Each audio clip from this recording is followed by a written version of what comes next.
doing there? Seymour Duncan here. We just got these two boxes in from John Oates from the fantastic Hall & Oaks from back in the Philadelphia area.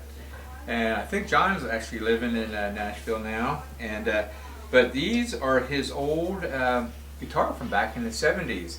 And it's been, I think, sort of cannibalized or taken apart or whatever. But we're going to try to get it back to what it looked like when he was playing it back in the 70s and 80s. And because when he was here at the shop, I thought it was kind of important for him to keep his old guitar back together for historical values, you know. And he said, "Yeah, let's do it." So he sent the parts to me. So I don't know what it looks like here, so I'm gonna pull this apart and we're gonna check it out and see what we have, and then where we have to go from here and what we're gonna make it like. So we're gonna be doing this in stages, and once we get this apart, I'll figure out what it is. And so maybe you guys out there have some photos of this old guitar too when he was playing it back in the 70s or 80s here, you know. So I haven't seen this one. Okay, here's that. And boy, this is a Seymour Duncan pickup up here. It looks like a stag mag. You know, it's got two adjustable pole pieces, but I think he had like old patent apply fours at one time, and this one here is actually a patent apply for pickup in the bridge. So he's got an old one in the bridge. It's been modified. The wires have been really messed around with and everything, probably for splitting, but we'll get this bugger back in good condition here. So we're going to go to the next part, which is opening the guitar case. See what guitar this is. I'm very curious about this. Fender case. Okay, let me see if I can get this off here. Okay. Alright, here's the old guitar. Boy, here it is right here. The old natural Strat. And serial number, what is it? 027696. And I think he said that this was like a 50s neck, and he's got new keys on it and everything, and yeah, we're going to find out. So I'll be talking to him, and we're going to find out exactly what we want to do. He's got a brass spring plate back here, and the old natural guitar. I'm not sure. The body's probably a 50s body too, by the look at how this is contoured real thin. Some of the old ones that I've had are very thin in here, which I really like. Some of the newer ones are pretty thick, but this is really, contour is really nice. And anyway, that's it. This is part one of the unwrapping of John Oates' guitar, and we'll be continuing. You'll see me take it apart and what we're going to do with it. So anyway, here's that, and thank you.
Brass phase at one time too, where everybody was putting brass parts on their guitar back in the 70s and 80s and everything. Looks like the old Mighty Mike bridges,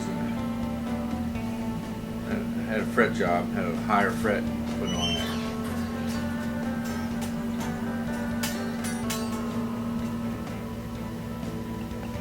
John mentioned that he hasn't played this guitar in many years.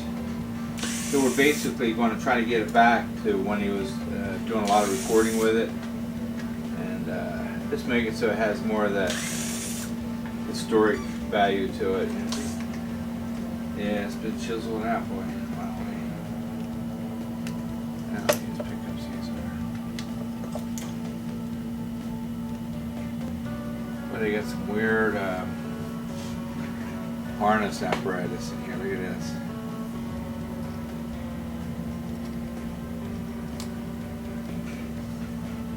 And look inside here and see how somebody really cut this out. Boy, I don't know what they had here. What those holes are for. Somebody really.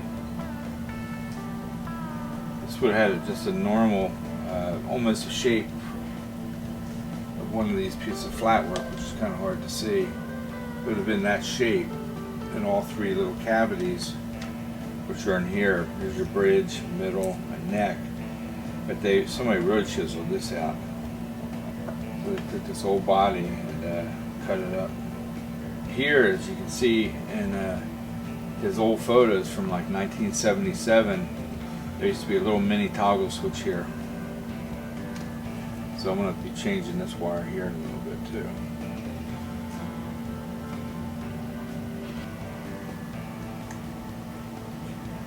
The black wire is grounded to the frame of this and the inside part, and that's where your plug from your guitar cord is grounded to that, and this is the ground wire. So the actual guitar cable grounds the whole guitar system. Okay, that's the neck position. Okay, I wasn't putting this back. I was. Between what? It's almost 7.5. They used to drill the holes this way, and then some holes I've seen are drilled this way, where the wire comes out to the bottom of the hole pretty low. This way the wire's kind of at the top, so you gotta, when you put these in, you gotta make sure the wires are back like this, because if they're in here, they could get crimped under, so when you put your plug in, this plug can't open up and you don't get a good contact.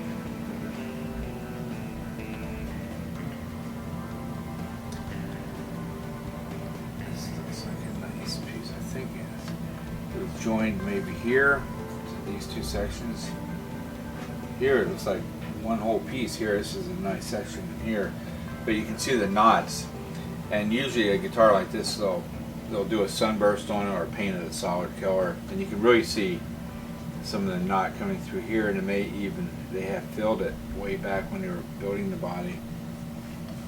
And also what you can see maybe on this is, yeah, right here you'll see a hole right there, and then all this part here you can really see the grain and knot. It's like a knot right in here, but some of these are cut pretty thin in here, and I've always liked the ones that are kind of cut. They just have a real nice, and I think these are pretty much, the old ones were hand sanded maybe, and but it's real unique. I mean, this here is a very nice contour right in here. I like that. It's pretty thin, and you can see all those belt buckle marks. You can really see it. You can see this really blemish knot here, but you can really see where the hole plugs were. And they would use these also for if they would paint the body, it would sit up on a stand, and they would actually put nails in it, and they would keep it off the floor, and then they could spray the sunburst or top coat, and it would swivel sometimes too on like a little carousel thing. A nut going to this plate. And the problem is when he turns his volume control, this thing can still spin. So you need to put a lock washer underneath there to keep everything from rotating. So I'm going to go get a lock washer. Fill the wires.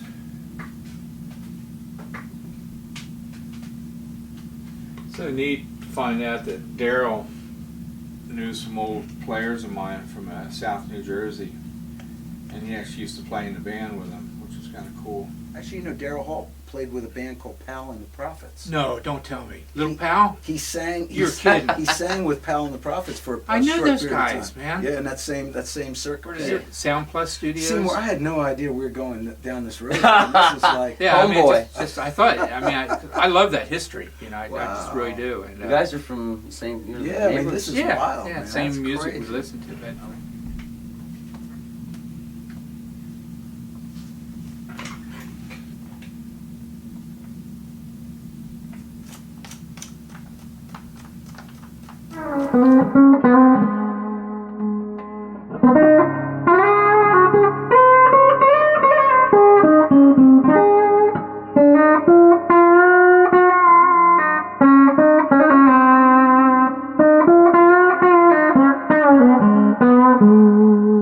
Dear John, Merry Christmas to you, buddy. And here's your baby back. And I'm so glad you're gonna be using. This has a lot of history for us young guitar players that were young when we used to. We're all young, I guess. But we, when I used to watch you out of Philadelphia and everything, when I would see you play this guitar, it just had I always remembered what a great sound it had, you know, and the way you were playing it. So I'm glad to see it's back to how it was when you used to play it. So it's something to have fun with, and I was very proud to have done this for you. So anyway, there you go, buddy. Thank you.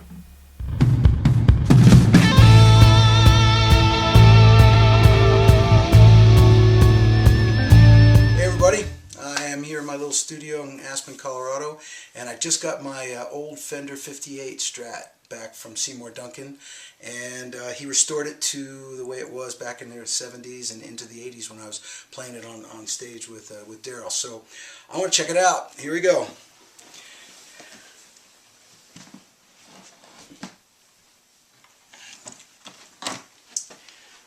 There it is. It's the way it looked. I had Strat pickups and I had it reconfigured back to a Strat kind of setup, but here's a PAF and the old Seymour Duncan in there, and let's fire it up and see what happens. Even my old Strat from the 80s.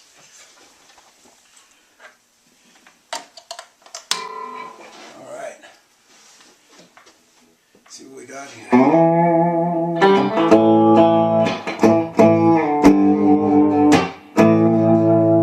That's the bridge pickup. There's a 5-position switch, so well, it's nice and thick.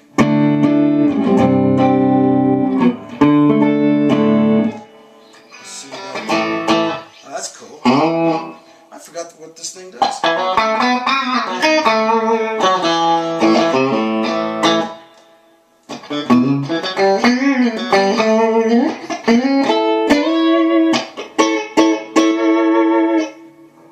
This is good. Oh, that's smooth. I love that.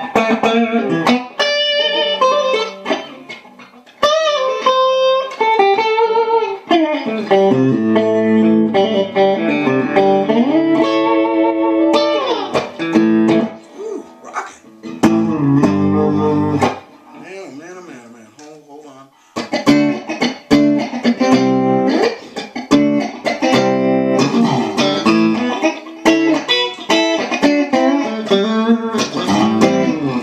Love it. Yeah, I'm gonna play this thing. Gonna put it back on stage where it belongs. Thanks, Seymour. See you guys.